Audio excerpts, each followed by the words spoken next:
আসসালামু আলাইকুম। আজকে এসেছিলাম গোপালপুরে, টাঙ্গাইলের গোপালপুরে আমাদের একটা করার ডুপ্লেক্স প্রজেক্টের। এই জায়গায় মারাত্মক লেভেলের ভুল করছে, যেটা হচ্ছে লেআউটে মারাত্মক পরিমাণে ভুল করছে।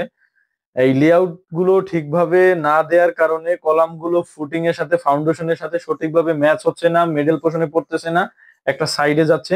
পরবর্তীতে আমার ক্লায়েন্ট আমার সাথে যোগাযোগ করেন এবং সাইটে যাই, গিয়ে দেখি যে লেআউটে কঠিন পরিমাণ ভুল করছে। এরপরে এখন এই লেআউট গুলোকে সোজা করতেছি, ঠিক করতেছি, এবং যে ফুটিং গুলা একটু অ্যালাইনমেন্ট হারিয়ে ফেলছে বা অ্যালাইনমেন্ট চ্যুত হয়েছে, ওইগুলোকে ঠিক করে যতটুকু কাটা লাগে আবার অ্যালাইনমেন্ট ঠিক করে দিচ্ছি। এই হচ্ছে কাজ চলতেছে। তো এই লেআউটটা হচ্ছে একটা খুবই গুরুত্বপূর্ণ, একটা বিল্ডিং এর মেইনই হচ্ছে, ফার্স্টেই হচ্ছে এই লেআউটটা। লেআউটে যদি ভুল হয় দেখা যায় বিল্ডিং এর অ্যালাইনমেন্টই পরিবর্তন হয়ে যেতে পারে, আরো নানা ধরনের সমস্যাও সৃষ্টি হতে পারে এটা থেকে। তো অবশ্যই লেআউটটা দেওয়ার সময় অবশ্যই ভালোভাবে দিতে হবে, অবশ্যই একজন ইঞ্জিনিয়ারের শরণাপন্ন হয়ে দিতে পারলে সব থেকে ভালো হয়। তা আমি বলবো সবাই এইসব বিষয়গুলোকে খেয়াল রাখবেন।